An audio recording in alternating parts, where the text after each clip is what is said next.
Take two. Greetings and welcome to this very historic annual meeting of the Caribbean Development Bank. For 50 years, the Caribbean Development Bank has brought together the members of its highest decision-making body for meaningful discussions. Usually, we travel to a member country. This year, under these very special circumstances that 2020 has thrown up, we are coming to you virtually. Of course, the Caribbean Development Bank has always been on the leading edge of technology, and this year makes no difference. So, to start off our proceedings today, as is customary, we'll have our parade of governors. We begin with the Governor for Anguilla, British Virgin Islands, Cayman Islands, Montserrat, and Turks and Caicos Islands, Dr. the Honorable Ellis Lorenzo Webster. Governor for Antigua and Barbuda, the Honorable Gaston Brown.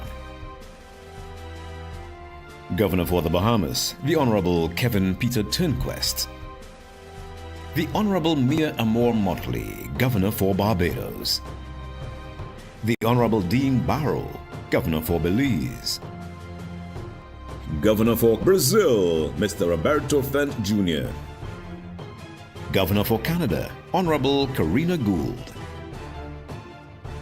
Governor for Colombia, Mr. Alberto Carrasquilla Barrera.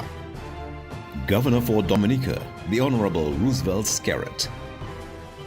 Mr. Norbert Barthel, Governor for Germany. Dr. the Right Honorable Keith Mitchell, Governor for Grenada. The Honorable Dr. Barrett Jagdeo, Governor for Guyana. Governor for Haiti, the Honorable Michel Patrick Beauvoir. Governor for Italy, the Honorable Roberto Gualtieri. Governor for Jamaica, the Honorable Nigel Clark. Mr. Arturo Herrera Gutierrez, Governor for Mexico. Governor for People's Republic of China, Mr. Yi Gang. Dr. the Honorable Timothy Harris, Governor for St. Kitts and Nevis. The Honorable Guy Joseph, Governor for St. Lucia. Governor for St. Vincent and the Grenadines, the Honorable Camilo Gonzalez. Governor for Suriname, the Honorable Amand K. Akaibai Singh. Governor for Trinidad and Tobago, the Honorable Camille Robinson Regis. Governor for the United Kingdom, the Right Honorable Dominic Raab. And Governor for Venezuela, Mr. Simon Zerpa Delgado.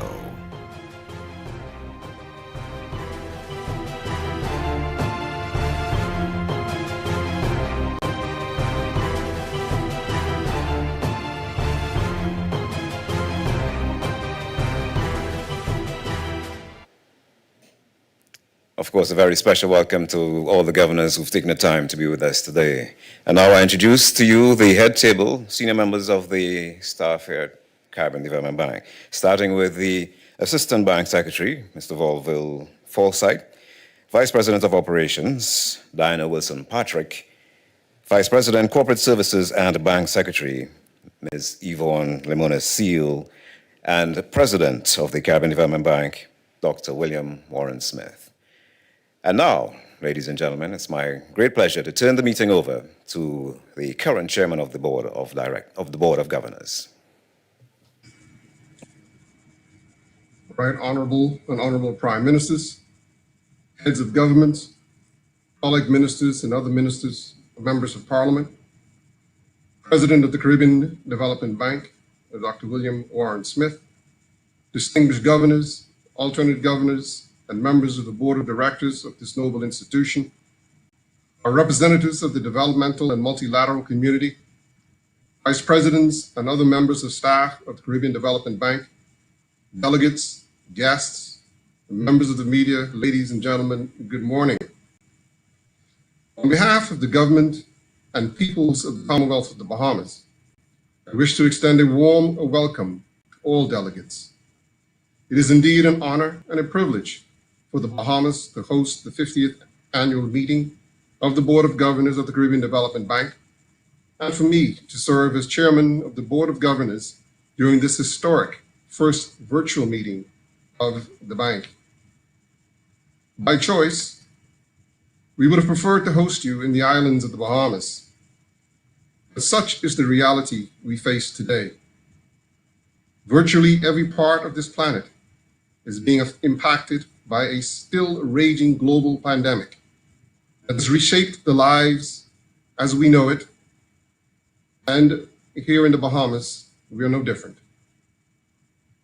The global coronavirus COVID-19 pandemic has been the ultimate disruptor, threatening the health and safety of our citizens and our fundamental way of life. For a region that is defined by our culture and communal living, we've been asked to keep neighbors on their side of the fence and families out of our collective pots. For communities that value the dignity of work, it has left scores of workers unemployed, creating family instability, a significant rise in domestic violence, and a greater demand for social support, placing an additional drain on already sacred resources. The regional digitalization agenda has been accelerated exponentially, forcing communities to adapt whether they are ready or not. This virtual meeting is certainly a sign of the times. But even as we mobilize at this level, we know, for example, that the education sector is being hard hit by the realities of inequitable access to technology. As we speak, millions of children across the region, including those who have typically been excluded from the benefits of access and connectivity, are being thrust into e-learning environments. The disruption we are seeing take place across the world is revealing levels of vulnerability and inequality in more and more stark ways. For these reasons and more, today's meeting is most important and relevant. Institutions like the Caribbean Development Bank have withstood the test of time and helped our countries to face such challenges.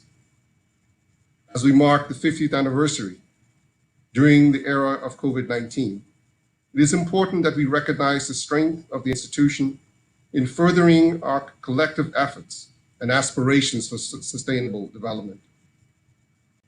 The decades of the 1960s and 1970s saw the birth and death of a number of initiatives in the Caribbean as the islands and territories contemplated their relationships with each other and also those with the developed countries. The West Indies Federation ushered in the 60s, with those in the 10 participating countries harboring high hopes and expectations. 2 years into that decade, the Federation was gone, and there was perhaps the feeling among politicians in the region that any type of unified body or institution in the Caribbean would remain a pipe dream. However, as the decades of the 60s ended, a suggestion for the formation of an institution that would be apolitical and would concern itself with the economic development of its members began to take root. After a few years of discussion and deliberations, and with input from external partners, the countries came up with the design for the Caribbean Development Bank, with the mandate to assist all its members, but especially those who are lagging in core focal areas. As it says in the Charter, the bank is to have special and urgent regard to the needs of the less developed members of our region. Today, we celebrate 50 years of this institution, and it gives us great pleasure to know that the Bahamas was one of the founding members, and we pledge today our continued support for this important institution. The CDB stands out as one of the great examples of how the region can work together in ways that benefit each country and territory individually, but also make the collective better. Colleagues, ladies and gentlemen, under the leadership of President Dr. William Warren Smith, who assumed office in May 2011, the bank has continued in this exemplary tradition. He's brought his extensive expertise in economics and public policy to achieve key advancements for the bank that will strengthen the institution for years to come. His participation in multilateral forum, His admiration and respect by regional and world leaders and institutions has been commendable, and he has represented the bank and the interests of our members and partners with distinction. I take this opportunity to thank Dr. Smith for his service to the bank and by extension to the region on behalf of the governors and more particularly my government, as we have directly benefited from his leadership. Mr. President, we wish you health and happiness as you prepare to demit office. I also recognize the CDB's Board of Directors and management for the important initiatives which were approved by the board since the last Board of Governors meeting, and which will contribute significantly to building the resilience in the region. One, the CDB successfully concluded the accreditation master agreement with the Green Climate Fund. This agreement will catalyze regional efforts to mobilize much needed funding to build climate resilience. The Caribbean is particularly vulnerable to climate change. Devastating impacts and significant investments are needed in the region's infrastructure to strengthen its resilience. CDB secured $8.5 million from the Adaptation Fund to build resilience in St. Lucia's agricultural sector, which provides the main source of livelihood security, household food security, and incomes for 22% of their population. The CDB partnered with the German Development Agency to provide almost 250,000 euro to help Eastern Caribbean states prepare projects for funding consideration by the Green Climate Fund, the Adaptation Fund, and the CDB. The CDB and the European Investment Bank signed a procurement procedural framework agreement to deliver better support for climate resilient projects across the region. The EIB has supported development and economic activity in the Caribbean with loans and equity investments worth 1.8 billion euro. Since 2011, it has provided 170 million euro of concessional funding to CDB to support climate action projects in the region. The new framework will provide for more efficient project appraisals and project execution. The CDB signed a contribution agreement with the European Union for the management of 8.75 million euros under the 11th European Development Fund standby facility. This agreement will help to make Caribbean business better equipped to access new interregional and international trade opportunities. The CDB successfully concluded its inaugural borrowing in the German capital markets with the issuance of a 250 million euro 20-year registered bond, allowing the bank to further diversify its investor base away from traditional resources. The bank has been active this year with these and other initiatives. In total, the bank has approved $340 million in projects, with $306 million disbursed so far.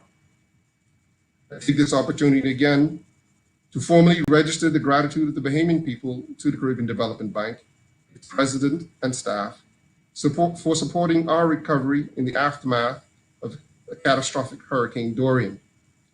The bank allocated $1 million for immediate disaster relief following Hurricane Dorian, including mental health support. We further approved an exogenous shock response policy base loan of $50 million to support the Bahamas after Hurricane Dorian, and just this month, a second $40 million policy-based loan after COVID-19 to support the country's economic recovery plans. These resources have been critical for our overall disaster relief and recovery efforts from both catastrophic shocks. It is assuring to know that we, as borrowing member countries of the bank, have resources and expertise available to assist with our development needs and aspirations. Now more than ever, we need the bank to continue to meet the needs of the region and to live up to its mandate. We hear nowadays about this word exceptionalism. The leadership and the professionals at the CDB represent the very best of us, and together with strong leadership across the region, working together, we possess the tools and resources to help each other pull back from this catastrophic period caused by catastrophic climate change disasters and the coronavirus pandemic, which has resulted in economic hardships and increased debt vulnerabilities across the region. As chairman of this 50th annual meeting of the Board of Governors of Caribbean Development Bank, I now hereby declare this virtual meeting officially open. Thank you.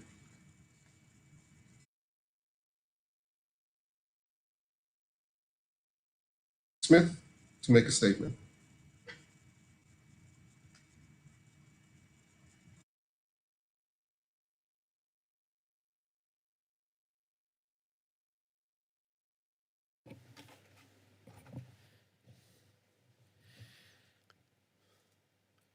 Chairman of the Board of Governors, the Honorable Kevin Peter Turnquest, Deputy Prime Minister and Minister of Finance for the Bahamas, governors, directors, advisors, management and staff of the Caribbean Development Bank, ladies and gentlemen.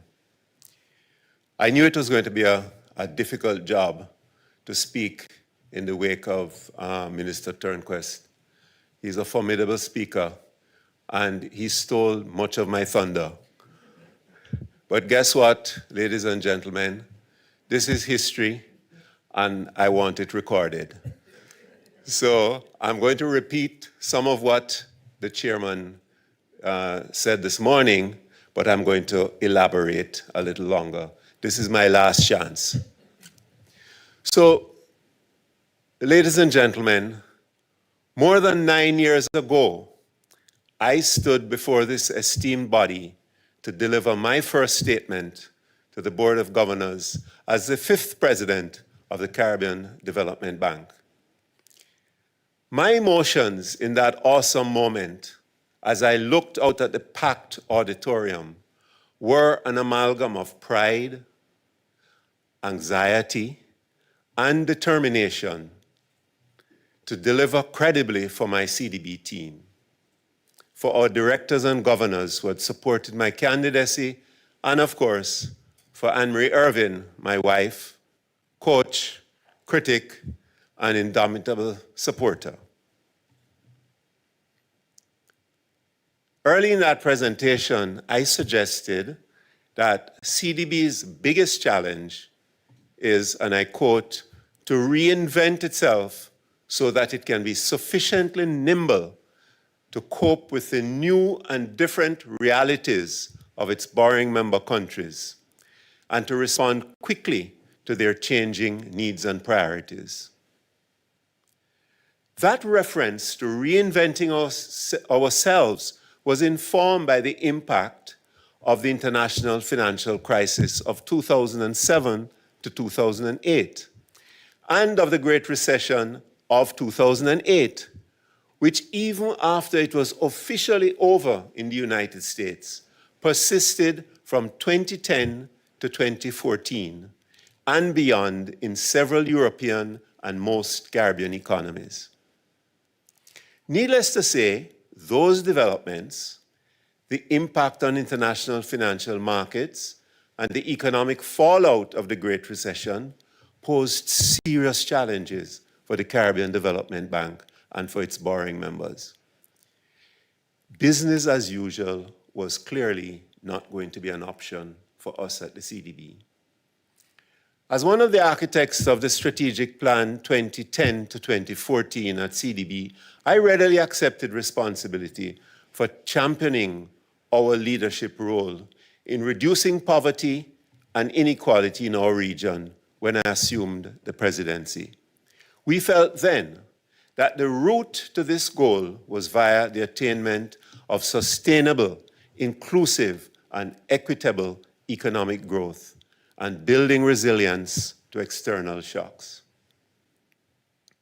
Ladies and gentlemen, even as I embraced my new role, the enormity of the task was not lost on us. My colleagues and I undertook to lead the change that would make CDB more fit for purpose, so that it could play a broader and more meaningful role in our region's socioeconomic development. It was clear that economic growth would have to be more robust, before the erosion of living standards could be redressed. To compound the challenges of economic recovery and restoring social resilience, there was an uptick in the frequency and intensity of natural hazards due to climate change. In each of those areas, it was the poorer groups in our societies that were especially vulnerable and at risk. These were the frontline issues for CDB to address in our engagement with our borrowing member countries in 2011. Fast forward 9 years. I will now reflect upon the key components of CDB's assistance to our borrowing member countries during my tenure. I will highlight the most critical reforms which are being introduced to enable our bank to reinvent itself. And I'll outline the case for urgently accelerating our transformation agenda in this era of COVID-19. In 2012, ladies and gentlemen, CDB went through a difficult period following our credit rating downgrade by the international rating agencies. This was in large part due to the decline in the credit quality of our loan portfolio. The deterioration derived from the challenges faced by our borrowers as they struggled with the fallout from the Great Recession. It was also exacerbated by the intensification of climate action, which worsened the fiscal and debt positions of several of our borrowers. Although the downgrade was a major blow, it galvanized an immediate response by CDB to strengthen our own risk management capacity. We established an independent risk management office, headed by a chief risk officer. The risk-related reforms introduced a broad, enterprise-wide approach with strong emphasis on identifying, measuring, and mitigating risk. This made CDB much more resilient and attractive to its development partners and to the international financial markets.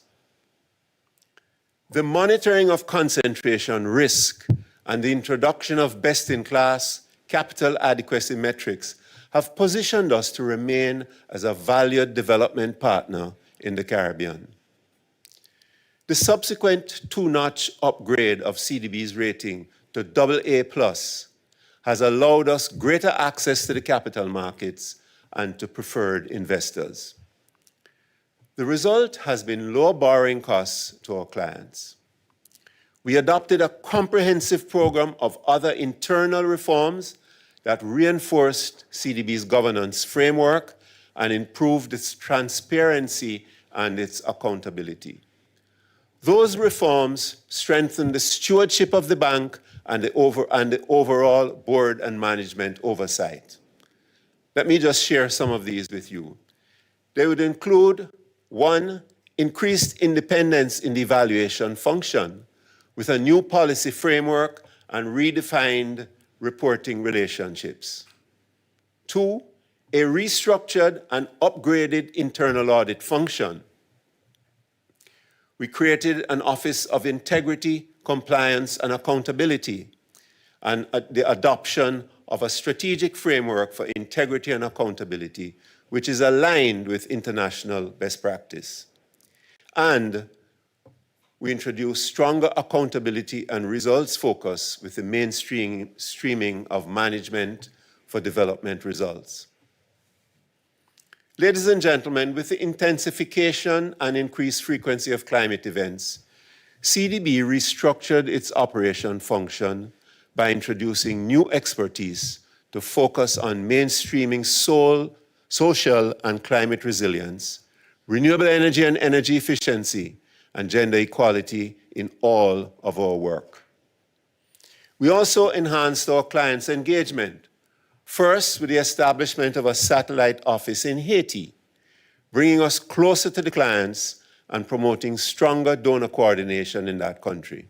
And second, with the hiring of resident implementation officers in other member countries. In response to the frontline issues, CDB had to ensure that it had on board the necessary human and financial resources. The capacity to effectively respond to the changing needs of our borrowers is aligned to CDB's value proposition. This is built upon a cadre of staff and leaders who possess in-depth knowledge and understanding of the challenges and the possibilities facing our borrowing members. Our position in the region also makes us an attractive partner through which other development agencies can intermediate funds. The financing needs of our borrowing members are large, and we are ready to confess that they are beyond CDB's capacity to respond on its own. We determined, however, that our bank was well positioned to be a focal point for extended partnerships to secure improved access to concessionary funds on behalf of our borrowing member countries. As part of our resource mobilization strategy, therefore, we began an aggressive program to deepen strategic partnerships and expand our resource reach, with a strong focus on attracting funding for climate adaptation and renewable energy and energy efficiency projects. Let me turn now to the area of climate resilience. And I'm going to repeat here some of what we heard from our chairman. As I told you, he stole some of my thunder. We partnered with the European Investment Bank to bring a new instrument to our borrowers. The Climate Action Line of Credit is an innovative product. It incorporates technical assistance and concessionary financing where effective climate-responsive actions can be demonstrated. We were accredited by the Green Climate Fund and the Adaptation Fund, thereby opening new gateways to much-needed low-cost financing for climate resilience building in our BMCs. The German development agency, Deutsche Gesellschaft für internationale Zusammenarbeit, has provided funding to help Eastern Caribbean countries prepare projects for consideration by the Green Climate Fund and the Adaptation Fund. We access funding from Agence Française de Développement to support sustainable infrastructure projects. And with contributions by the Government of Canada and the United Kingdom to CDB's Community Disaster Risk Reduction Fund. With those resources, we were able to finance disaster risk and climate change adaptation initiatives at the community level across our borrowing members. With funds from the European Union under the ACP EU Natural Disaster Risk Management in CARIFORUM member countries program, that's a mouthful, CDB was able to strengthen regional, national, sector, and community-level capacities for mitigation, preparedness, management, and coordinated responses to natural hazards and the effects of climate change in our borrowing members. And with resources coming from the government of Mexico, CRIF SPC is now able to increase its insurance cover against tropical cyclones, earthquakes, and excess rainfall risks for our borrowing members. Ladies and gentlemen, CDB also entered into an arrangement with the Government of Canada with respect to the establishment and administration of the CARICOM Canada Climate Adaptation Fund. This fund supports enhanced initial post-disaster response in 9 countries and the design of at least one gender-sensitive, innovative financing instrument for climate resilience building. With regard to improving energy security, some notable partnerships were forged. First, the Inter-American Development Bank's Sustainable Energy Facility for the Eastern Caribbean program includes a package of resources from the Clean Technology Fund, the Global Environment Facility, the Government of Italy, and the Green Climate Fund. These resources are for geothermal energy development and for strengthening regulatory frameworks and capacity building.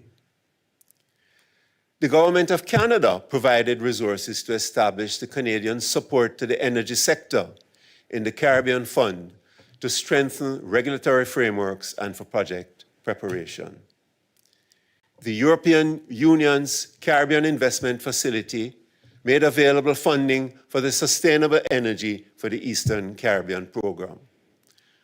Under this program, funding is to be used for, among other things, the preparation of energy audits, the introduction of renewable energy and energy efficiency measures in government facilities, and streetlight retrofitting projects, as well as geothermal energy test drilling. The United Kingdom's Department for International Development, DFID, also contributed to geothermal exploratory drilling under this program. And the government of Germany, as part of its renewable energy and energy efficiency technical assistance program, alongside the government of New Zealand, provided funding for capacity strengthening of CDB and selected countries in the Eastern Caribbean for geothermal energy development. The decision by the government of the United Kingdom in 2015 to create the Caribbean Infrastructure Fund to finance vital new infrastructure in our region was a powerful signal of confidence in CDB's capacity to intermediate large sources of funding in a range of different Caribbean countries. For me, this was a defining moment for our institution and the 9 borrowing member countries that are recipients of these grant resources. The government of Mexico also reached an agreement with CDB to act as a financial intermediary for its infrastructure fund for the countries of Mesoamerica and the Caribbean, which provides grants for infrastructure development. We signed agreements with the European Union for CDB to manage 2 standby facilities aimed at encouraging beneficiary countries to take advantage of the European Partnership Agreement and the CARICOM Single Market and Economy by improving their competitiveness. Over 2 contribution cycles to the Special Development Fund. This is our poverty-focused fund. We raised over $600 million. The resources supported interventions that promote inclusive and sustainable growth in eligible borrowing member countries. Priority areas of intervention include poverty reduction, education, citizen security, environmental sustainability, and climate change. It also supports regional cooperation and integration and the application of the Managing for Development Results framework.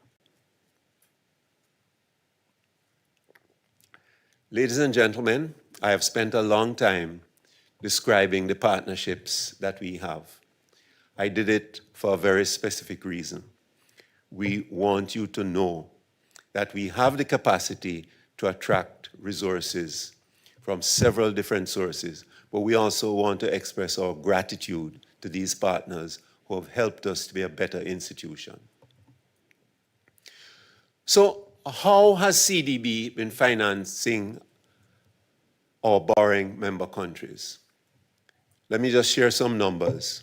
Total approvals amounted to $2.5 billion over the 2011 to 2019 period. The bulk of the resources were approved for projects in the areas of transportation, social intervention, social infrastructure, environment, sea defenses, disaster management and reconstruction, and the important energy and power sectors. We allocated 13% of our financing for policy-based lending in support of macroeconomic policy and institutional reforms. Over the same period, we disbursed an estimated $1.8 billion United States dollars.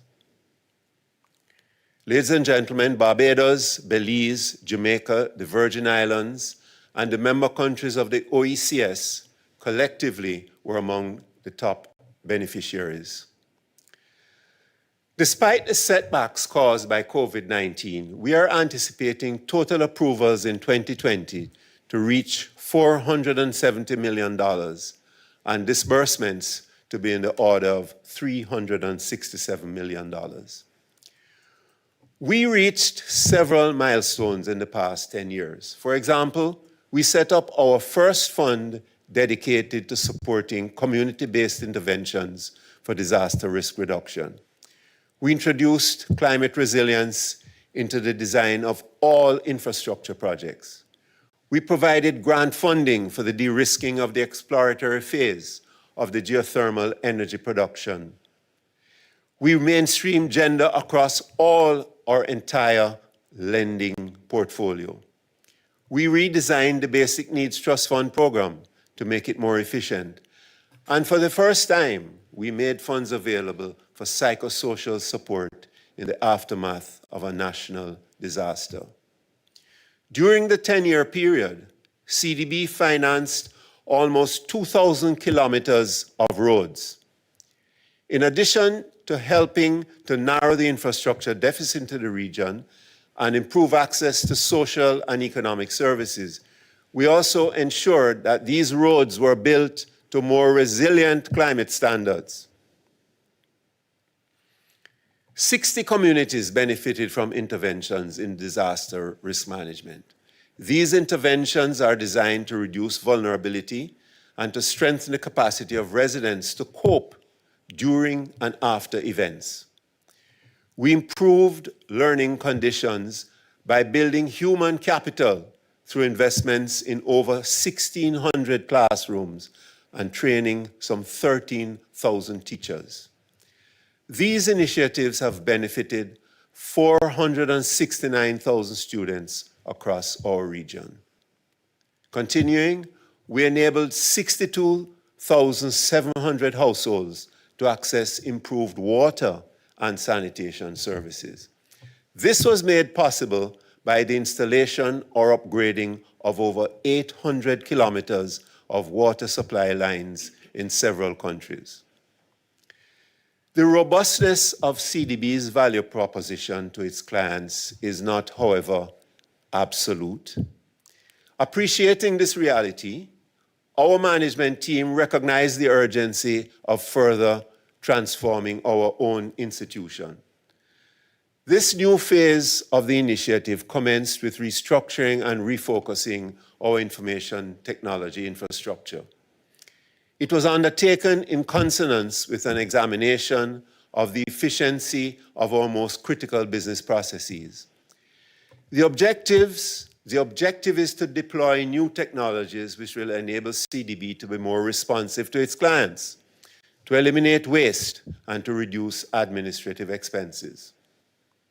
With access to some of these new technologies, we have been able to conduct business with minimal disruption during COVID-19. While disbursements will come under some pressure, our staff have been able to maintain contact with our clients via use of the technology. But ladies and gentlemen, an indispensable element of a successful transformation is aligning the business culture to the change. This has begun in CDB with the rollout of a change management program which will embrace all of our staff. One expected outcome will be a more client-focused CDB team, well-positioned to adapt to the future and to deliver an enhanced experience to our borrowers and development partners in fulfillment of CDB's development mandate. The new phase of the transformation program is underway and will be completed by 2022. Governors, before I close, let me share with you a few of the lessons from my CDB experience and some of the imperatives that the region and our institution will face in the upcoming decade. Bear in mind that despite the ongoing challenges posed by the pandemic, the 2030 Sustainable Development Goals remain our next goalpost. First, I'm even more convinced. It requires many players, including CDB, of course, joining forces in an orchestrated manner to create the environment best suited for advancing living standards in the Caribbean. In performing its role, CDB must strike that delicate balance between supplying low-cost resources to its borrowers and keeping the organization viable. Without securing our financial sustainability, we cannot support the region's development efforts. Sir Arthur Lewis said it well. He says, if you cannot borrow, you cannot lend. And that is how Sir Arthur very, very cleverly pulled together the connection between our banking role and our development financing role. Second, we must find a way to get the private sector to assume its place as the ultimate generator of jobs, incomes, and exports in our economies. This can only happen when the public sector pays much more attention to creating an appropriate and facilitative economic ecosystem. That ecosystem will include climate-friendly infrastructure, a healthy and skilled labor force, enabling legislative and regulatory frameworks, enabling culture, and access to appropriate types of finance. Ladies and gentlemen, I cannot stress sufficiently that in small economies with no reserve currencies, sustainable advances in standards of living must be driven by export expansion. In our region, economic growth over the last 2 decades has been volatile and well below the average for small states in other parts of the world. This performance reflects structural weaknesses that lead to high export concentration, which exposes countries to external shocks. The evidence suggests that successful small countries and not so small countries do share some common features. A diversified production structure helps to build economic resilience, making economies less susceptible to price and output fluctuations. Such a diversified structure also leads to low-cost, productive, and competitive economies. The lesson then is that we will be enhancing competitiveness when Caribbean economies become more diversified, and when the private sector as the engine of growth and the public sector as the enabler work in partnership to create competitive economies. We will also need to upgrade our infrastructure and institutions to allow the factors of production to become more productive and the cost of operating in our countries less expensive. It is clear that we have not exploited the true potential of the regional integration project to which our chairman referred in his opening remarks this morning. Our domestic markets are generally too small to allow firms to benefit from economies of scale. CARICOM was established in 1973 to address the limits on growth and development imposed by small size, to benefit from cooperation with respect to some services, and to combine bargaining power in international fora. A key aim was to allow regional firms access to a larger protected market in which they could grow and which would serve as a launching pad to the global market.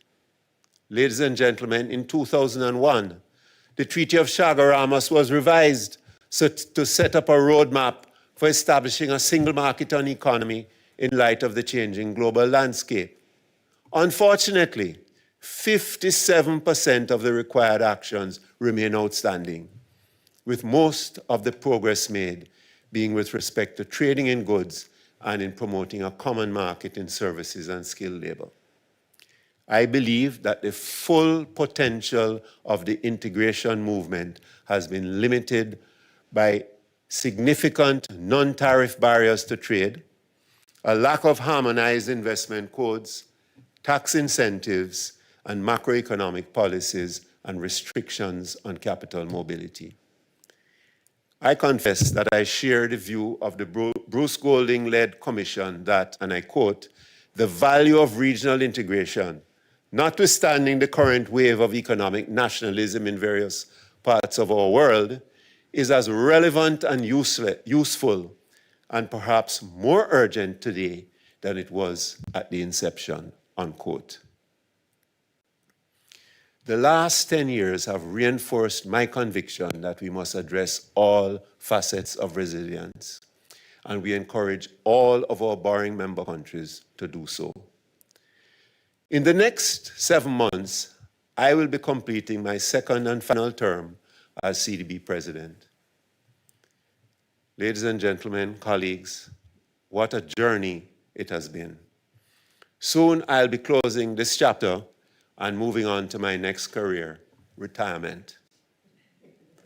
As I prepare to turn that corner, I can honestly say that today I speak to you not dissatisfied or even disappointed that the work we started remains unfinished.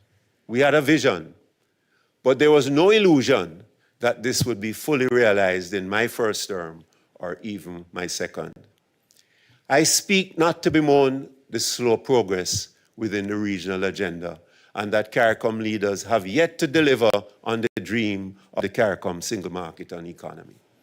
I speak not in frustration that in my final year, COVID-19 has heightened fears of another global recession, undermining the hard-won gains that several countries in the region were realizing by adopting growth-oriented macroeconomic reforms and placing in jeopardy the attainability of the Sustainable Development Goals within the agreed timeframe.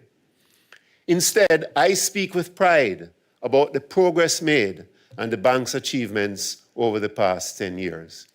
Governors, as we celebrate 50 years of transforming lives across this region, I speak with hope, even when it seems that the demands and needs of development keep growing.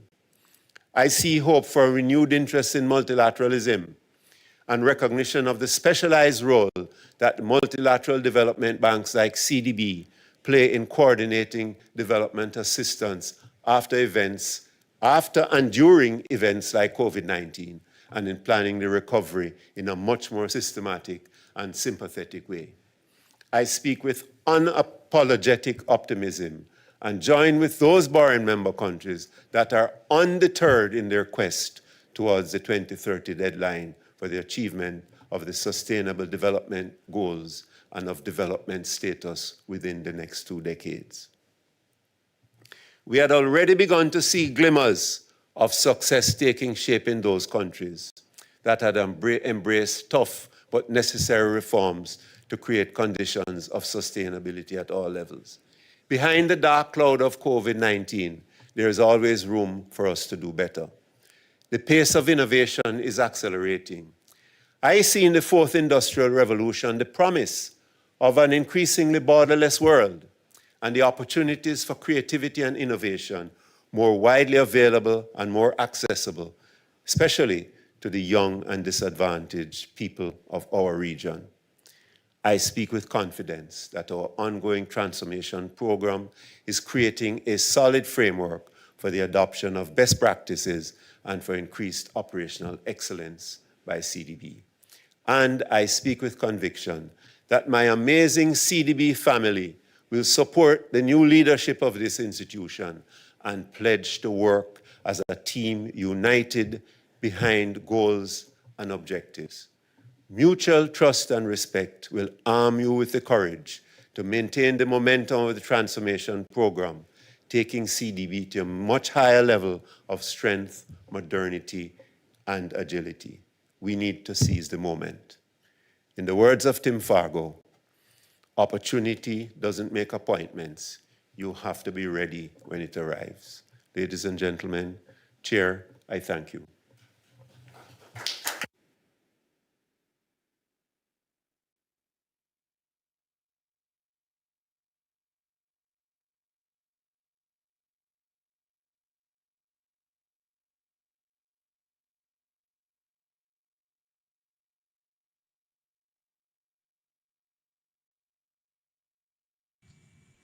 Yes, thank you, Mr. Chairman, for that very comprehensive and impressive report, and more importantly, the opportunities that you've outlined for further enhancement and development of this institution and its benefits to the region. At this time, we would now like to invite statements by governors, beginning with on behalf of non-regional members, the United Kingdom, represented by Baroness Sugg, Minister for Overseas Territories and Sustainable Development at the Foreign Commonwealth and Development Office. Baroness Sugg. Thank you, Chair, and thank you, President Smith, for your address. We come together to celebrate the CE's 50th anniversary, its history and its contribution to transform lives. So to reflect on the challenges that face the region at this time, it's no exaggeration to say that the bank's support has never been more important. The UK continues to be a friend and supporter of both the CDB and the Caribbean region, and we take pride in being a bank founding member, a significant shareholder, and the second largest donor to the bank's concessional fund. We also take pride through the UK Caribbean Infrastructure Fund and our support for regional growth. With the recent creation in the UK of the Foreign Commonwealth and Development Office, we are bringing together our development and our diplomatic expertise as part of Global Britain and one outside the EU. Our commitment to the Caribbean region and its people remains. The bank is a source of regional pride, rightly so. It most recently demonstrated its worth in responding to the pandemic and the necessary and support to key sectors. But we urge the bank up on ambition to continue to target resources to where they're most needed. Effective COVID-19 vaccines are key to bringing the pandemic under control. And the CDB can support countries to integrate vaccination, diagnostic, and into their national response. And the UK is the CDB borrowers with financing options to secure access to vaccines, partnership with other multi-development banks. Sadly, a potentially catastrophic threat lies with climate change. You all know, humans are as hard hit as the Caribbean. The host of COP26, the UK strongly encourages the CDB to increase the proportion of its climate finance to match the levels of other multilateral development banks. We also ask them to set a time for Paris alignment and to support borrowers to help develop ambitious new. The UK continues to support the bank as it reflects these priorities within plans to replenish the Special Development Fund. And these plans should also include an improvement for reporting results and the development of clear country strategies to underpin future investment decisions. And this will really help ensure that our contributions are used to achieve the best possible impact in the region, which is what we all want to see. And as the UK Special Envoy for Girls' Education, I particularly welcome the bank's focus on this and on the focus on women in work. And with a sound gender strategy and gender equality action plan, the challenge is now for the bank to really deliver those with an increased levels of education, attendance, and attainment, and representation in work. I'd like President Smith for HIP over the past decade. You have led the bank through storms, both literally and figuratively, with good humour and with good sense. And we wish you well in your next chapter and your well-earned retirement.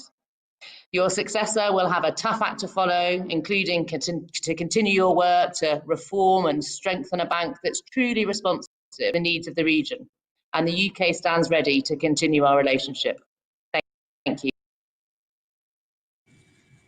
Thank you very much, Sir, for your continued commitment to the bank and for your partnership, as well as for your recommendations for the continued success and growth of the institution. I'd now like to invite, on behalf of the founding members, Canada, the Honourable Karina Gould, Minister of International Development.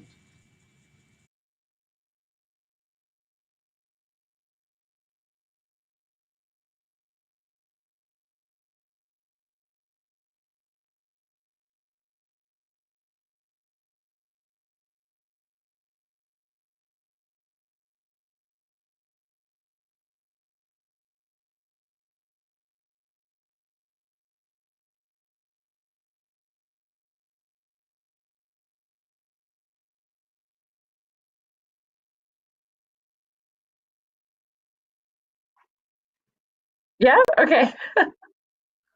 Okay, I didn't change anything. So anyways, but thank you very much. I feel like, can you hear me now? Is the new group. I was saying good morning, and on behalf of the founding members of the Caribbean Development Bank, I am pleased to be with you today on the bank's 50th anniversary. I'm only sad we can't be together in person. As many of you know, the idea of a regional development bank for the Caribbean was conceived at a Canada Commonwealth Caribbean Conference in Ottawa in 1966. Today, it has 28 members. Over the course of those 50 years, the bank has developed many instruments to foster economic development and poverty reduction. They support the growth of medium and small enterprises, regional cooperation and integration, and technical assistance. And the bank has been a key player in the world's response to crises. From the 2008 financial crisis to devastating natural disasters, we can all be proud of these achievements, even as the world is finding its way through the global pandemic crisis in these uncertain times. Caribbean nations have done well in dealing with the health impacts of COVID-19, but the impact on economies so reliant on income from tourism is significant.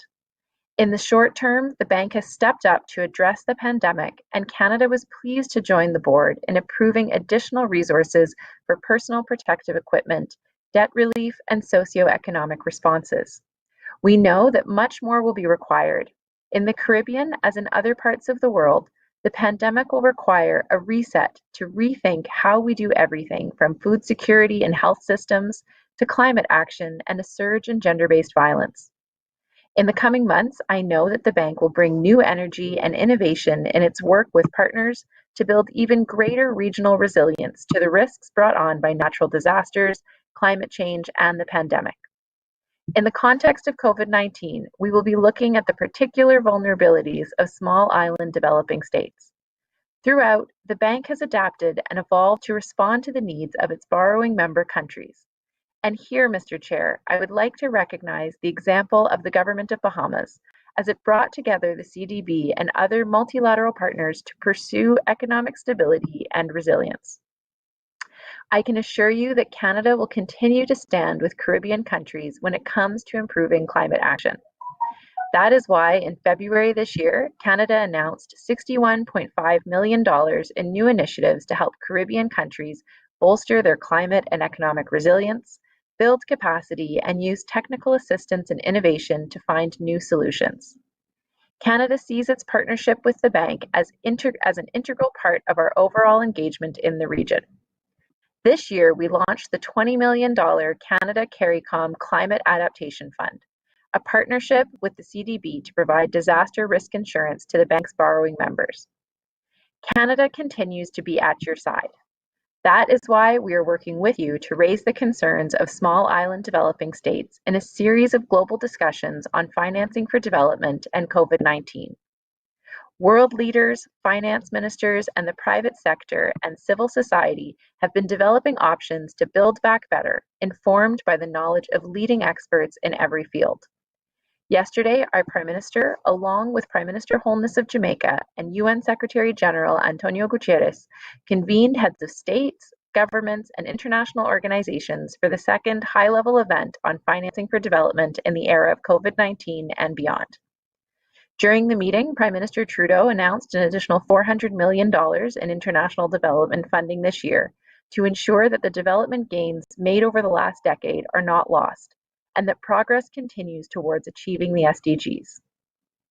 As we look ahead, we must also not let the gains made in gender equality lose traction. Canada will continue to work with the bank to address gender issues such as pay imbalance, which disproportionately affects women in the region. In closing, I would like to thank Dr. William Warren Smith for his leadership in the bank over the last 10 years. Dr. Smith's diligence in bringing the bank back to a AA plus rating after a downgrade in 2012 is truly commendable. Canada is also grateful for you for leading the bank's commitment to gender equality. Your indomitable spirit is truly a reflection of the resilience of the Caribbean people and their deep desire for a better future. And we look forward to working with you, alongside you, as we move forward into the future. Thank you. Thank you very much, Minister, for his leadership and his partnership in this region.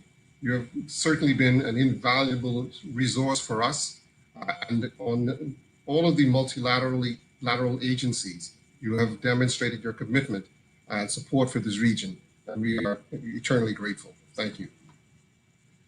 I would now like to invite, on behalf of the borrowing member countries, Antigua and Barbuda, the Honorable Gaston Brown, Prime Minister and Minister of Finance. Thank you, Chairman, colleague heads, governors, directors, President Warren Smith, other distinguished ladies and gentlemen. It is an honor to present this statement on behalf of the OECS governors on the occasion of the 50th anniversary of the Caribbean Development Bank. It pleases me to note that the first meeting of plenipotentiaries authorized to plan for the founding of the CDB took place in Antigua in November 1966, 3 years before its October 1969 founding in Jamaica. The CDB's importance and contribution to our development cannot be understood without a thorough grasp of the history of our region. The Caribbean people's history of enslavement, emancipation, struggle, and conquest has earned it a unique place in Western civilization.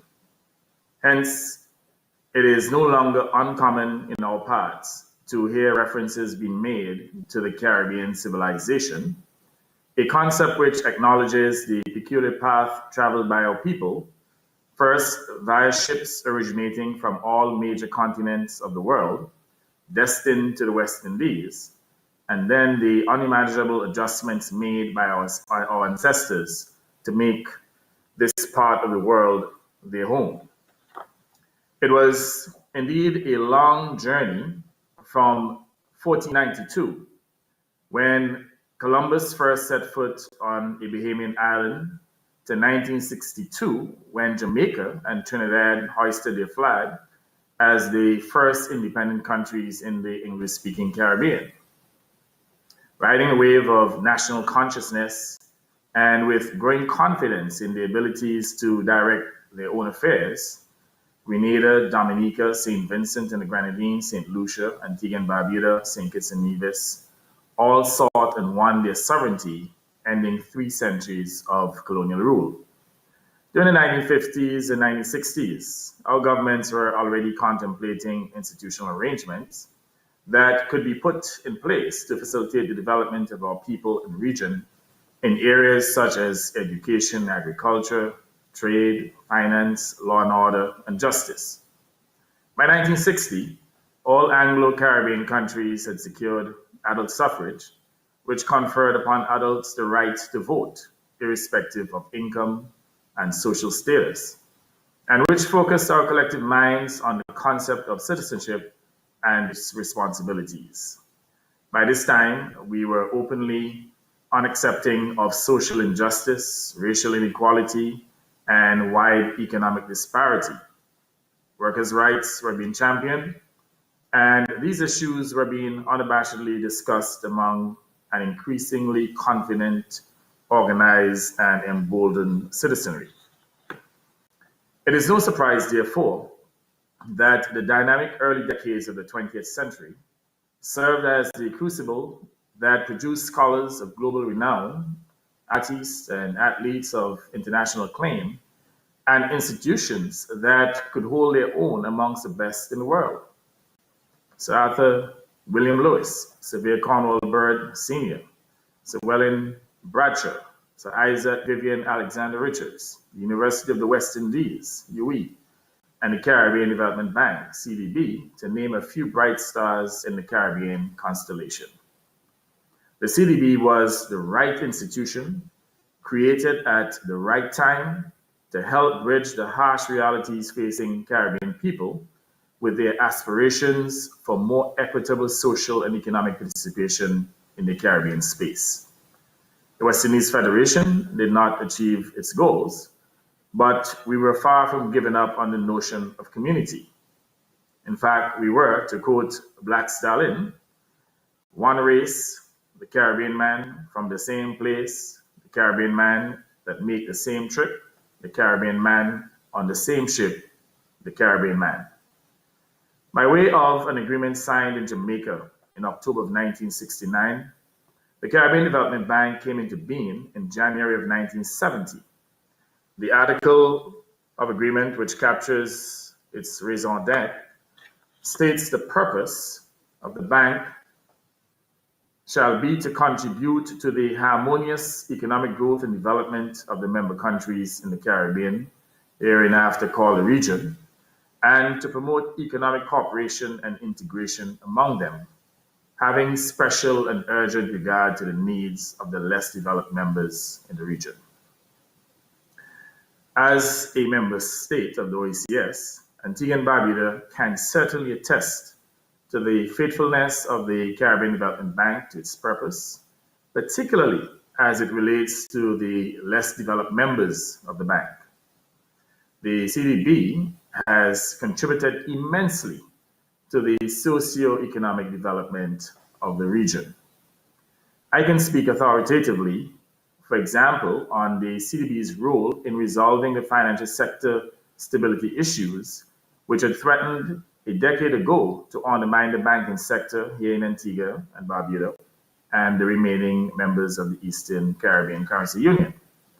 I also recall the CDB's multiple interventions to save LIAT, which kept in place a critical air bridge between our countries. I will finally mention the dependable support of the bank at those times when nature had not been benevolent to us and we were ravaged primarily by hurricanes. The relief offered by the CDB was always quick in coming, and I'll add here, life-saving. In this regard, President Dr. William Smith has taken the Caribbean Development Bank to new heights, standing tall on the shoulders of past presidents, and he would have given a great account of his stewardship previously. Now, Dr. Compton Bourne, Sir Neville Nichols, Sir William Demas, and Sir William Arthur Lewis, those represent a pantheon of great scholars and thinkers whose respective contributions helped chisel and shape Caribbean values, Caribbean society, and ultimately our Caribbean civilization. Dr. Smith, who joined this exclusive club in 2011 as the CDB's 5th president, must be credited with further raising the profile of the bank and widening its sphere of influence. Not only has the bank's balance sheet acquired more heft, but the membership of the bank has been expanded with discussions for further expansion ongoing. Under Dr. Smith's stewardship and leadership, the CDB has become a critical member of a much larger network of institutions, thereby leveraging its position to more effectively fulfill its purpose. Under his watchful eye, the bank's credit rating was maintained at the highest levels, thus earning it the respect of credit agencies, the acclaimed shareholders, and of course the confidence of investors. He also sold his vision for increased vigilance and discipline in the management of risk at the bank and piloted the implementation and institutionalization of the Office of Risk Management. Moreover, the use of policy-based operations, which provided critical financing to borrowing member countries within the context of policy-enhancing reforms, will be a signature of his presidency. Much of the recent success of the bank can be attributed to Dr. Smith's leadership qualities and his personal traits, a number of which were honed and perfected during his sojourn here in Antigua and Barbuda when he was Chief Executive Officer of LIA. He is at ease with royalty, no less than he is with Joe Blow from St. John's. He is disarmingly honest and wins the trust of colleagues. He pursues opportunities without being opportunistic. He appreciates the simple and the ordinary, but just as easily mulls over complex financial models. He really does love people, and in particular the Caribbean people. And last but not least, I'm told that he throws a good party, especially during Christmas, featuring the finest Caribbean rums. Save for his penchant for throwing a good party, The above traits no doubt helped to cement the United Kingdom's confidence in Dr. Smith's leadership when it selected the Caribbean Development Bank to manage the implementation of the £300 million UK SIF program, one of the flagship development interventions since the inception of the bank. As we celebrate this champagne moment, CDB's 50th birthday, we look back with pride at an institution that has been at the heart of Caribbean development, wearing its many hats. Many hats to include thought leader in development discourse, first responder in times of disaster, policy advisor to the Caribbean governments, financier for development projects, advocate for gender-sensitive approaches and inclusive growth, evangelist proclaiming the gospel of resilience. And you heard Dr. Smith just now speaking about the whole issue of building resilience and diversification. Emissary, ensuring that Caribbean voices are heard and reinforced worldwide, and cultural ambassador, promoting and showcasing the best of Caribbean traditions. But whilst we raise our flutes in celebration of the last 50 years, let us also consider the next 50. Caribbean remains one of the most vulnerable regions in the world. It is a testament to our people's ability to adapt, determination to succeed, and strength of will to survive that we have achieved impressive levels of human and economic development, even way beyond our resource endowment. Our challenge is to sustain those levels and to enhance them in an environment that is hostile. The COVID-19 pandemic has placed into sharp relief our country's smallness, our openness, and our indebtedness. Resolving these challenges will be critical, ensuring the survival of our Caribbean civilization. And in this endeavor, the CDB has an extremely important role to play. I mean, how do we overcome our smallness? We overcome our smallness through aggregation and integration. How can CDB effectively catalyze the integration process? How do we overcome our openness? We overcome our openness by mainstreaming resilience into our economies and societies. How can CDB energize this undertaking? How do we overcome our indebtedness? We overcome our indebtedness by growing our economies. What innovative ideas could the CDB apply towards our accomplishing this feat? The above are but a few of the high-level developmental challenges that are going to demand the logistical expertise, the financial resources, and the intellectual capital of the Caribbean Development Bank over the next 50 years. As I come to an end, I wish to applaud the bank on yet another commendable performance for fiscal year 2019. We note that whilst approvals for the year under review, totaling $297 million, were slightly down from last year, total disbursements recorded $293.1 million were marginally up. We are pleased to note that with respect to the UK SIF projects, approvals were up by almost 22.6%, with disbursement also increasing by approximately 77.5%. This is a particularly welcome outturn that is indicative of the increased traction gained in respect of the UK SIF projects. In terms of the bottom line, operating income for 2019 stood at $24.6 million, representing a 75.9% positive change in relation to 2018. That is extremely commendable. We wish to congratulate the bank on the astute management of its finances and on its consistency in achieving positive results. In closing, on behalf of the governors of the OECS, I thank Dr. Warren Smith for his tremendous contribution to the bank and to our region, and we wish him God's blessings. He has indeed done us proud as president, but more importantly, as a Caribbean man and as a shining star in the Caribbean constellation.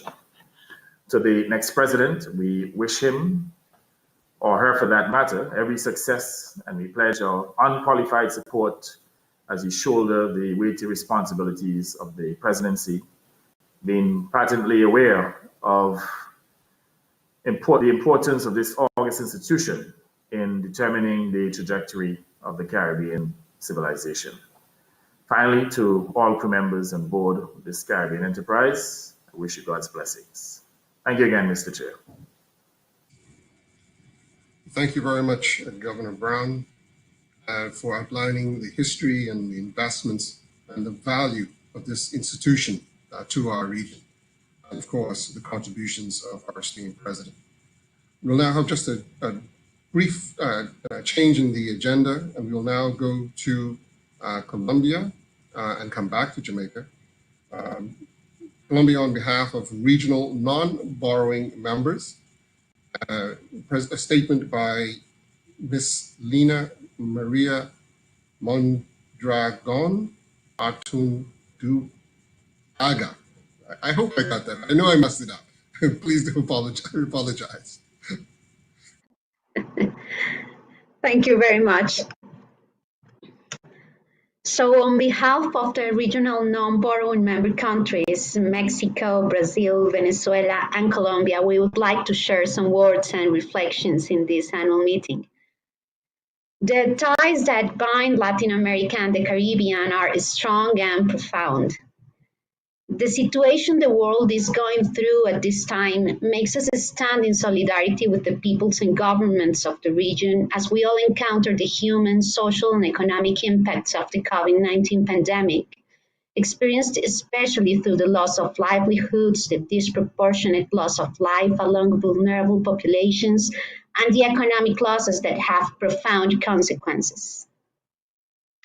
The hemisphere's recovery from the impacts of COVID-19 will require unprecedented multilateral cooperation to achieve sustainable debt solutions and to build resilience against future shocks for a durable recovery, as well as domestic policy responses to drive into new economic growth.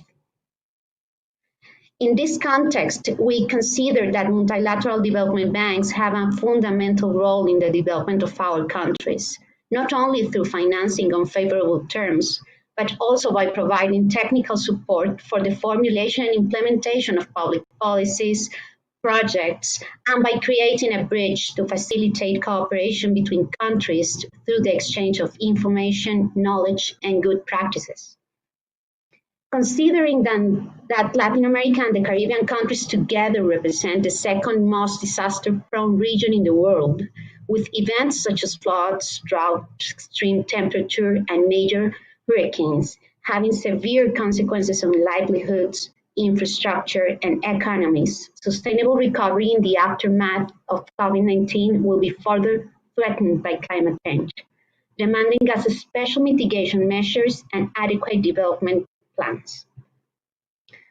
In recent years, under the leadership of President Smith, CDB has been transforming itself into a more modern entity to better serve the region, striving to analyze the expansion of its credit capacity through different avenues, strengthening its human resources and expanding client engagement, geared towards achieve a greater and more lasting development impact in the Caribbean. As his stewardship comes to an end, his legacy will lead the path for the years to come.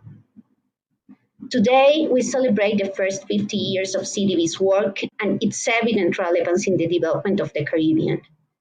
In a year that has demanded more from the world's governments and has challenged the response capacity of multilateral organizations, the CDB has prioritized crisis mitigation with timely responses for member countries, projecting itself to support the economic recovery that the region demands. The regional non-borrowing member countries would like to take this opportunity to acknowledge the work of Dr. Warren Smith and his personal commitment to enable CDB's mandate to poverty reduction and life transformation through sustainable, resilient, and inclusive development, as well as to encourage the bank to continue strengthening itself as an institution to continue giving results that reflect in the Caribbean population. Finally, we would like to reaffirm our presence in the Caribbean Development Bank and therefore our full commitment and support to the development of the Caribbean, advocating for new and accelerated financing solutions to advance the hemispheric response to joint crisis of the COVID-19 pandemic. We know that crises are an opportunity to find better responses, to become stronger, to move towards a future with less inequality, with better opportunities, a future that the CDB is helping to build with its efforts and commitment every day. Thank you very much. Thank you very much, Colombia, and for your continued commitment to our safety and security and growth in this region. We do appreciate your partnership and your contributions to our dialogue as we go forward in building this important institution to our region. Thank you. I'd now like to turn to the Dr. Nigel Clark. Congratulations, Dr. Clark, on your re-election. Minister of Finance and Public Service of Jamaica, to make a statement. Thank you, Chair. Happy to deliver the statement on behalf of board members. Chairman, Honorable Peter Turnquest, Dr. Warren Smith, the outgoing president of the CDB, fellow governors and government representatives, CDB management and staff, good morning. On the occasion of the 50th annual meeting of the Board of Governors, Jamaica would like to recognize the achievements of the CDB over the past 5 decades. The bank has increased its membership and participation from regional and non-regional countries, provided substantial grant, investment, and policy-based loan support to born member countries, and has strengthened key strategic partnerships with international and regional development partners. There is no denying that the current global pandemic has severely impacted the tourism-dependent and indebted economies of the Caribbean. This unprecedented event requires an unprecedented response. As such, we welcome and acknowledge the various initiatives already undertaken by the CDB to support members as they respond to the varying impacts of the pandemic. Importantly, as we turn to the future, the development and deployment of initiatives that seek to secure long-term sustainable economic growth in the region become even more important. There's an opportunity for CDB, therefore, to further position and entrench itself in supporting member countries in our recovery efforts as we chart a new course for growth and, critically, for economic resilience. Post-pandemic recovery efforts will require the ability of the private sector, which includes a substantial number of small, of micro, of medium-sized enterprises, to robustly contribute to economic activity, output, and employment. As such, support in this area is absolutely critical. Additionally, thematic areas, many of which are already the foci of the CDB, include disaster risk reduction, climate change, agricultural development, and other areas are important as countries seek to become socially, economically, and climate resilient. It is important to recognize the social impacts and the potential role of the CDB in assisting in solutions towards these challenges. For example, the pandemic is by no means gender neutral. Women are bearing a disproportionate burden. They constitute the majority of frontline workers in many countries, including our own.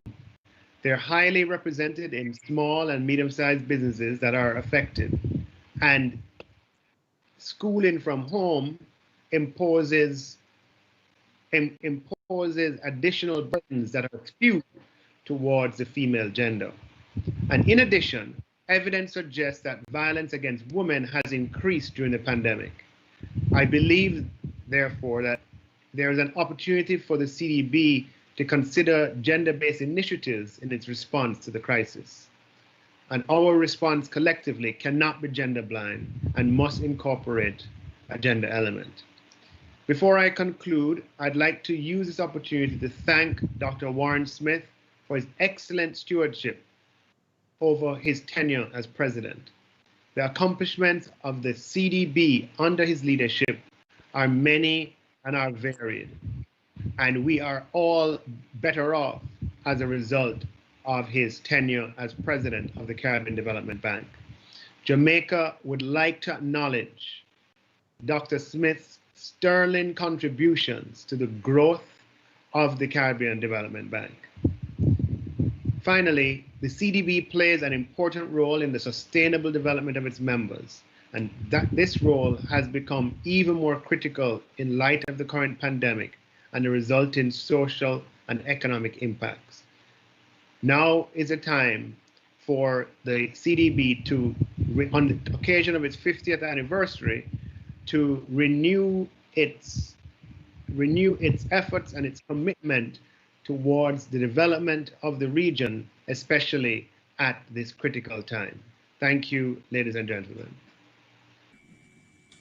Thank you very much, Governor Clark, and for your observations, critical observations in respect to support for gender-based violence programs, sustainable private sector growth, which is key to the recovery in our region, equality among genders, and of course, sustainability of our environmental practices, which is critical to us maintaining a safe environment as we confront the climate challenges that we will continue to face with even more ferocity going forward. Again, thank you for your statement. I would now like to move into the next item of business, which is, you should have in your papers, business item number 1, which is the place and date of the 51st 2021 annual meeting. Before you should have paper BG 50-7, which is entitled The Place and Date of the 51st 2021 annual meeting, with a draft resolution attached. The Board of Directors has recommended that the 51st 2021 annual meeting be hosted by the CDB at its headquarters in virtual format, given the ongoing COVID-19 pandemic. Hopefully, we'll be able to meet in person and reassess this position with a vaccine and proper protocols, enhanced protocols. But as of now, the recommendation is for a virtual meeting. I'll now read the resolution of the Board of Governors for your assent. The Board of Governors resolves that the 51st 2021 annual meeting of the Board of Governors be held virtually on a date to be determined by the chairperson of the Board of Governors on the recommendation of the President of the Bank in consultation with the Government of Barbados. Are there any comments to this resolution?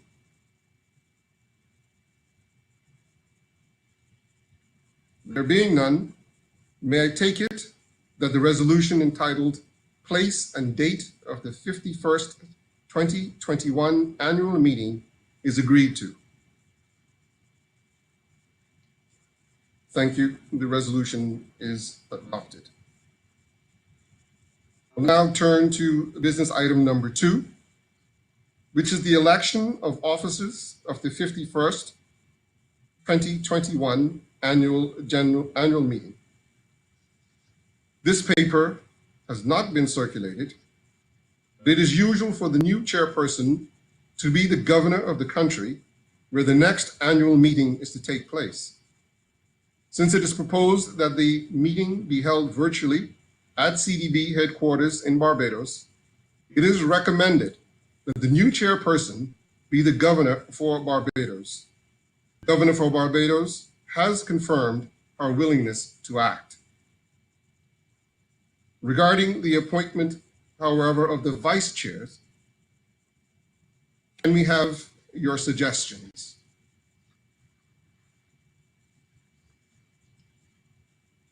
And we will recognize the governor for Brazil.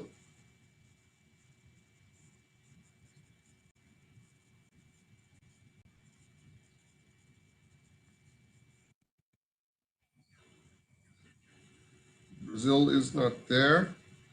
Okay. Do we have the governor for Mexico?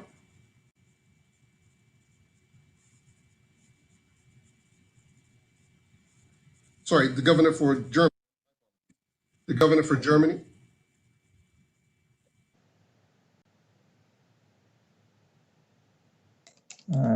Yes, hello, and thank you. On behalf of the non-regional, non-borrowing member countries in Germany, I wish to nominate the People's Republic of China as vice chair for the Board of Governors. Thank you, Germany. The governor for Germany has nominated the governor for the People's Republic of China as vice chair. Can we have a nomination for Mexico?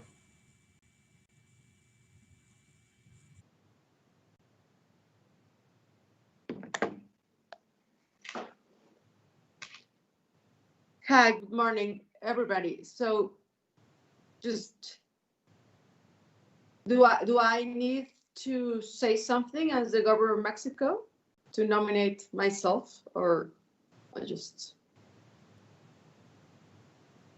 I don't think you can nominate yourself, but maybe we will ask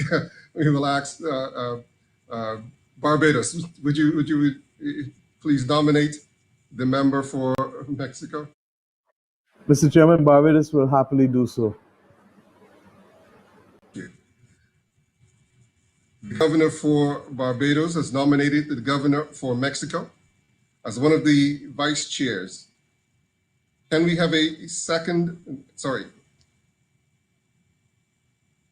Excellent. Can we agree that the officers for the 51st 2021 annual meeting be the governor for Barbados as chairperson, and the governors for Mexico and the People's Republic of China as vice chairs?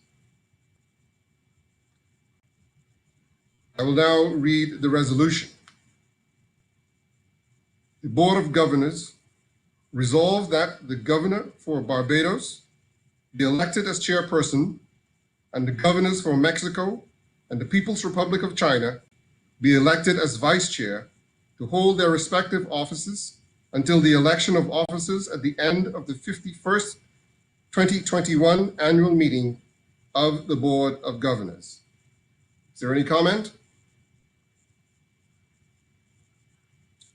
May I take it that the resolution entitled Election of Officers of the Board of Governors 2020 to 2021 is agreed? There being no objections, the resolution is adopted. I will now call upon the chairperson-elect, the governor for Barbados, to give remarks. Thank you, Mr. Chairman. I really want to thank you for the firm and unflappable way that you have handled the chairmanship of the bank at this time of economic crisis and acute uncertainty. As usual, I say thank you for a job well done. And as to Dr. Smith, I'm tempted to say Warren, because as you come to the close of your tenure, I say to you that we have been grateful to you for stabilizing the bank, for reintroducing it back to its high levels of investment ratings. And at this time of strife, the truth is we need trustworthy institutions, not those that are ready to crumble. But I really want to thank you above all else for your strength, for your commitment to this region. Last year when we had the hurricane in Bahamas, you made sure that you were there with us up front and center on the front line. We know that while your capacity is obviously limited by the size of our region and the reach of our region, that you have really done your best to keep us going. My friends, it is not even October, and the hurricane season is very much still right. And I believe that all of us can say that we have already had enough of 2020. 2020 feels like a war, a relentless, exhausting war with battles coming one after the other. There is little time to react and indeed less time to reflect. but that we must. When you look back at history, today's great and lasting institutions often arose opportunistically, hastily even, from some long forgotten crisis. They weren't built slowly, one brick at a time. Look at them: the World Bank, the IMF, the United Nations, all born out of World War II devastation. The United States Federal Reserve followed the financial panic of 1907. The Bank of England was founded to finance a war against France. Now is the time, my friends, that we need to redouble, relook, and reforge our regional institutions. There's a time to consider our international relationships, a time to build new coalitions for change. In sum, this is not the time for business as usual. Now is when we must make our institutions fit for the brave new world, one that we want to build, one replete that can handle global pandemics, climate crisis, and whatever else that comes to test us, because 1 year ago we did not expect this pandemic. 10 years ago, we needed regional institutions that were well managed, prudent, and stable. We did not need regional institutions then that were nimble in managing systemic crises or that had to think creatively about how to react. Today, however, we require regional institutions that are not only well managed, but have a capacity for reflection, for innovation, for global coalition building, and for imagination. To imagine a different future and to imagine what path we must take to get there. But before I go there, I also want to ask us to reflect on what we have done. I took the time this morning to go back to some of the early speeches of the governors, as I did when CDB had its church service earlier this year to celebrate the 50 years. And in going back, what was amazing to me is the extent to which comments being made by Sir Arthur Lewis and our beloved William Demas are still as relevant today as they were then. And we must ask ourselves within the region, particularly at the political level, what is it going to take for us to be able to move the needle with respect to those structural issues that continue to constrain growth and development in our region? Before we look outside, we need to look within. In considering the next leadership, my friends, we need to look to build capacities, yes, in the bank, capabilities for innovative, creative, imaginative responses to our reality, to recast the high challenges into stepping stones to our development. But that can only happen if our political leadership in the region is prepared to step outside of the temple of our familiar and to begin to make serious political decisions that reflect the will necessary in order for us to move to the next level. I look forward to the challenge of helping to work with the bank over the course of the next year and with the vice chairs of China and Mexico, who I commend for joining me on behalf of the region on this journey. But may I say that at the same time as I move to take on the chairmanship of the Development Committee at the World Bank and IMF, that it is going to be critical for us to build the bridges that can begin to move the global conversation in ways that are necessary for us to help ourselves beyond what we must do within the bank, beyond what we must do within the political will of the region. I refer to the global environment within which our efforts to continue to fight for a vulnerability index that better captures our circumstances and better reflects our capacity to absorb shocks can be used to determine what policy space and what fiscal space the region is given as we continue to confront crises not of our own making, but nevertheless capable of literally obliterating our development, particularly in the post-independence era. It struck me that in 1980, William Demas's statements reflected on the devastating impact of Hurricane David to Dominica and to the floods in Jamaica the year before. 40 years later, we are still bemoaning the extent to which we are now on the front line of what then was not given a name, but what we now know is the climate crisis, the existential threat to our generation and to future generations. I trust and pray, therefore, that we can work together and that we will also be able to make the case for us to be able to refinance debt incurred during the COVID period into long-term debt, akin to what was done with the British war bonds, in order to allow that country to resume the development trajectory both after the First World War and the Second World War. I trust and pray too that we will be able to get the global community to recognize that every country across the world has had to incur significant debt, and simply refinancing that debt without creating a ring fence around it will also preclude countries from being able to access funding, whether from the markets appropriately at reasonable cost or from the development bank institutions that we have come to rely on. And I trust and pray that we can, in this next year, also look at the issue of the dearth of capacity within our region to be able to do the things that are necessary in order to win the battles that are critical for us to move forward. So I want to thank all who have been here for this very efficient process in the completion of the annual board meeting of the Caribbean Development Bank. Of course, I would have much preferred to have seen all of you, and I look forward to that day again where, even though we enjoy the ease and convenience of the virtual reality, we look forward to the embracing of the physical and personal space that is ours naturally as human beings, as well as it being a sign that we would have put the pandemic behind us and that we can resume business as usual. Thank you very much. Thank you very much, Madam Chairperson-elect. And indeed, it is a time for action.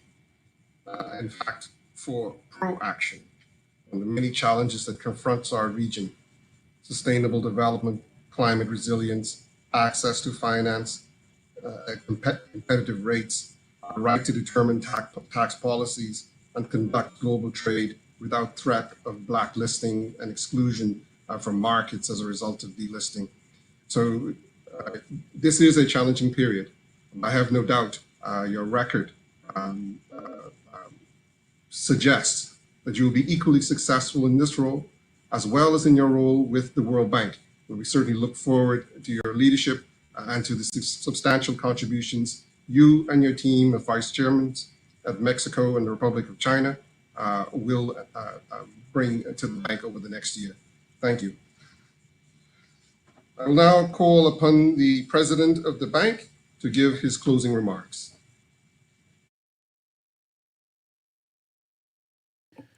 Thank you very much, Minister Turnquest.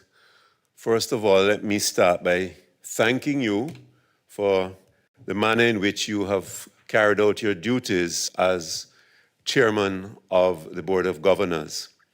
We were very, very pleased with the visit that you made here to the bank, which is part of the tradition for somebody in that role. But there was something very special about your visit here, and we really enjoyed having you. We're sorry that we weren't able to return the favor by coming to the Bahamas this year. But I know that CDB will have its chance, because every 10 years we go back to the Bahamas. So that's still on the agenda down the road. But in the same manner in which you have conducted your chairmanship, you have done so this morning. I want to take this opportunity to thank you, sir, for your kind remarks. I'm somebody who blushes very easily, but I'll take it.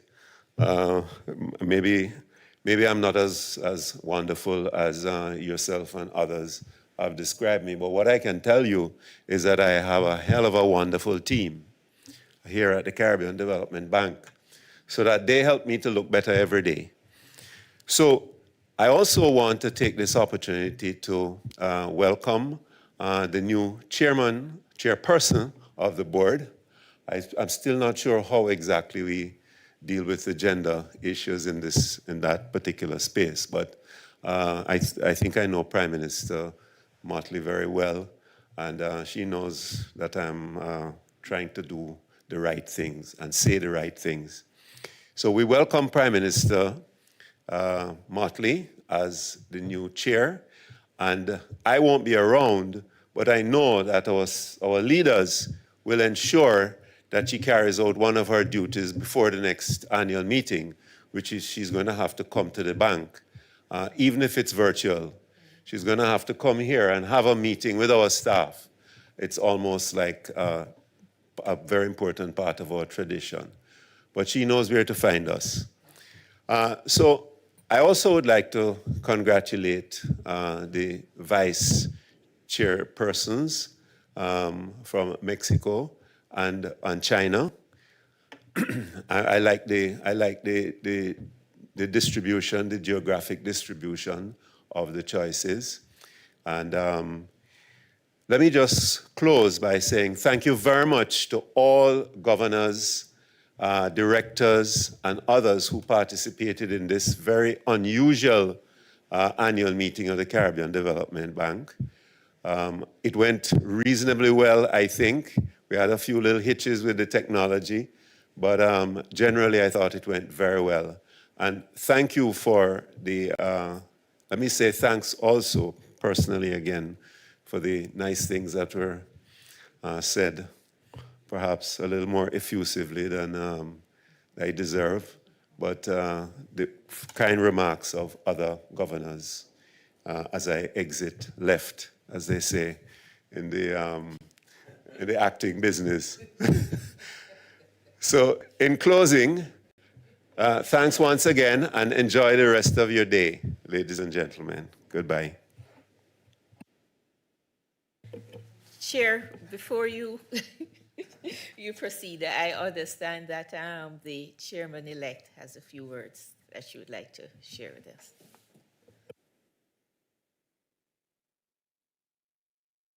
Prime Minister, you may go ahead.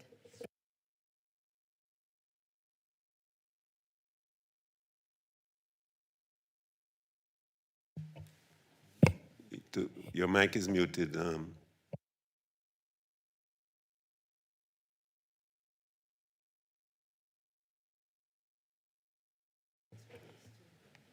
Prime Minister, you're muted. Sorry, I don't have it. If you want to WhatsApp it to me now, I will take it. Let me just double check. We're hearing you now, PM. No problem. Okay, I'm just looking to see. I don't have it here with me. I have all of the other things, details on the Board of Governors. It's in the I have a notes. draft resolution for the place and date. I don't have the draft resolution It's in the notes. that you are referring to.